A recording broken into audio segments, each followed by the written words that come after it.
এখন পর্যন্ত সফল একটি সমতলে কফি বাগান সাধারণত আমরা এখন পর্যন্ত যা দেখেছি সবই পাহাড়ি বাগান ছিল, কিন্তু সমতলে গড়ে ওঠা এই বাগানটি আমার মনে হয় মাটির পিএইচ 7 বা 6.5 বেশি হবে না, কিন্তু এই নিরপেক্ষ পিএইচ এর মাটিতে এভাবে কফি বাগান সফল হতে পারে আমি নিজেও দেখি বিস্মিত। আমার কৃষি জমি প্রায় আমার তার দাদার আমল থেকে এগুলা 60, 65, 70 গানির মতন হবে।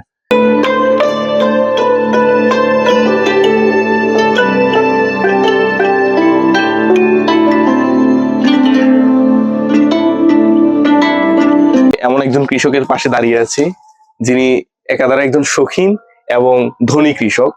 ওনার বর্তমান সার্বিক যে অবস্থা সেটা অবশ্যই ভিডিওর শেষ প্রান্তে দেখাবো। আর আমি যে কফি বাগানটিতে দাঁড়িয়ে আছি এটা নিশ্চয়ই বাংলাদেশের এখন পর্যন্ত সফল একটি সমতলে কফি বাগান সাধারণত আমরা এখন পর্যন্ত যা দেখেছি সবই পাহাড়ি বাগান ছিল, কিন্তু সমতলে গড়ে ওঠা এই বাগানটি আমার মনে হয় এই ভাইয়ের ভালোবাসা, যত্ন এবং শখের কাছে এই বাগানটি জয় হয়েছে এবং এর সফলতা পেয়েছে। আমার দেখা এখন পর্যন্ত সফল বাগান সমতলে এটি।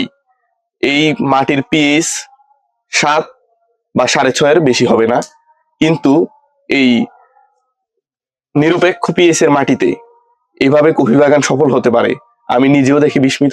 আসসালামু আলাইকুম, কেমন আছেন আপনি? ওয়ালাইকুম আসসালাম, আছি ভালো।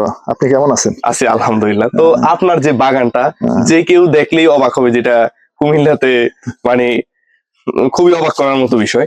তো এই বাগানটা কখন কিভাবে শুরু করছিলেন আসলে? বাগানটা আজ থেকে 2-3 বছর আগে আমাকে শাহিদা ম্যাডাম বাগানটা দেওয়ার জন্য বলছে। তখন আমি উপজেলা কৃষি অধিদপ্তরে যে আমি ট্রেনিং নিয়েছি, ট্রেনিং নেওয়ার পরে তারা ওইখান থেকে চারা দিচ্ছে, চারা দেওয়ার পরে আমি এই বাগানটা রোপণ করি এইখানে।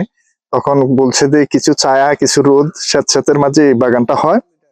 এই বাগানটা তখন আমি রোপণ করি। রোপণ করার পর আল্লাহ দিলে আমি এখন সফলতা, বাগানটা আমার ফলন আসছে গত বছর থেকে। আচ্ছা, এবার মোটামুটি অনেক ফলন। তো এই যে কফিগুলা এখন প্রায় পরিপক্ক এবং লাল হয়ে গেছে, হয়তো বা অলরেডি কিছুদিনের মাঝে এগুলা উঠানো হবে।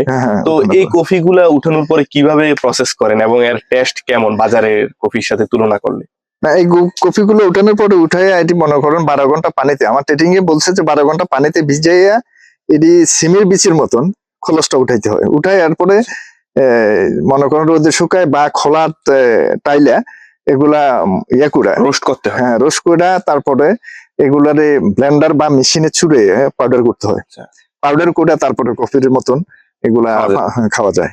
তো টেস্টের দিক থেকে বাজারের সাথে তুলনা করলে কেমন? না, টেস্টের দিকে বাজারের থেকে ভালোই লাগতেছে, খারাপ না। আর এই বাগানটা যেহেতু ফলন আসতে শুরু করেছে, যখন ফলন আরো বৃদ্ধি পাবে তখন আপনি কি আশা করতে পারতেছেন যে বাজারেও প্রোডাকশন করা সম্ভব? হ্যাঁ, আমার সম্ভাবনা আছে। এটা পুরোটা ফলন আসলে আমি বাজারে রপ্তানি করার জন্য আমার এটা একটা আশা ভরসা আছে। তখন দর্শক, এইভাবে যদি আমাদের সমতল এবং পাহাড়ি জমিতে এই সম্ভাবনাময় একটি উচ্চ মূল্যের ফসল, পানীয় ফসল কফি যদি চাষাবাদ হতে শুরু করে, আশা করি একদিন এই দেশের বাজারে বিদেশি যে কফির দখলদারিত্ব সেটা নির্মূল হয়ে দেশি কফির আধিপত্য বিস্তার হবে এবং তখন স্বল্প মূল্যে মানুষ কফি নিতে পারবে এবং সকলের চাহিদা এবং ইনকামের যে নাগালের ভিতরে আমাদের দেশীয় কফি আসবে। এবং গুণগত মানের দিক থেকে ভাই যেটা বললো, বিদেশি কফির থেকে কোনো অংশেই আমাদের দেশের কফি কম না। গুণগত মানের দিক থেকে বলতে গেলে অনেক ভালো। এবং যে আমাদের ওই কফিগুলা, বিদেশি কফিগুলা কিভাবে উৎপাদিত হচ্ছে আমরা জানি না, এগুলো কিভাবে হয় বা কত % কফি আছে তাও আমরা জানি না, কিন্তু এটা তো একদম প্রমাণ সহকারে এটা আমাদের, আমি নিজে শ্বাস করছি নিজে, তো এটা প্রমাণ আছে।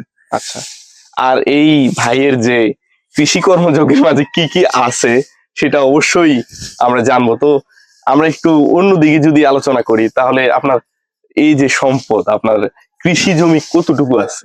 আমার কৃষি জমি প্রায় আমার তার দাদার আমল থেকে এগুলা 60, 65, 70 গানির মতন হবে। আচ্ছা দর্শক, প্রতি 40 শতকে এই কুমিল্লার আঞ্চলিক ভাষায় এক কানি বলা হয়। 2400 শতক এবং সেই সম্পদ গুলোতে হচ্ছে বিভিন্ন কৃষি কর্মযোগ্য চলে, বিভিন্ন কৃষি ফসল চাষাবাদ হয়। এর বাহিরেও আরো কি কি আছে আমি শুনবো, আপনার আর কি কি আছে? আসলে আমাদের পূর্বপুরুষের এই সম্পদ, আর আমরা এই পর্যন্ত এই জমির খাজনা প্রদান প্রতি বছরে করি। আমাদের ইউনিয়ন প্লাস আশেপাশে 2 ইউনিয়ন আমাদের সম্পত্তি, আমরা সব খাজনা তহসিল অফিসে আমরা খাজনা প্রদান করি। তারপরে আমরা 4 ভাই, 4 ভাইয়ের মধ্যে আমরা ঢাকাতে পাওয়ার টুলস এর বিজনেস আছে। আচ্ছা। আমার পূর্বপুরুষ থেকে এই গাড়িগুলো এখন নতুন না, আচ্ছা। এগুলো আমরা ব্যবহার করি। আর বিজনেসের গাড়ি ছিল, ওইগুলো ছাইড়া দিছি।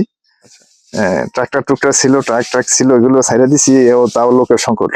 আসলে দর্শক, এখন মূল যে আপনারা হয়তোবা গল্প কাহিনীতে জমিদারি প্রথার কথা শুনেছেন বা ধনী কৃষকের কথা শুনেছেন, এই যুগেও যে জমিদার কৃষক আছে তার প্রমাণ এই ভাইটি আমার পাশে দাঁড়িয়ে আছেন। ওনাদের সম্পদ এবং বর্তমান যে অবস্থা শুনেছেন, খুবই ভালো মনের একজন মানুষ উনি, কৃষি মাটির সাথে মিশে থাকা একজন মানুষ উনি, এবং এটাতে উনি স্বাচ্ছন্দ্য বোধ করেন। ওনার বাকি 3 জন ভাই যদিও ব্যবসা বাণিজ্যের সাথে ঢাকায় আছেন, তিনি এই কৃষি মাটি গ্রাম বাংলার সাথে মিশে আছেন। এটাতেই ভালো লাগে আপনার? এটাতে আমার ভালো লাগে। আমি আসলে ঢাকায় ছিলাম, আমি 2.5 বছর ঢাকায় ছিলাম। আমার আসলে ওইখানে ভালো লাগে না, মন ঠিক না। আমার এই জমিদারি দেখাশোনার জন্য আমার বেশি ভালো লাগে। সবার সাথে দেখাশোনা, হাঁটা চলা, ঘোরা গাড়ির মাঝে আমার ভালো লাগে।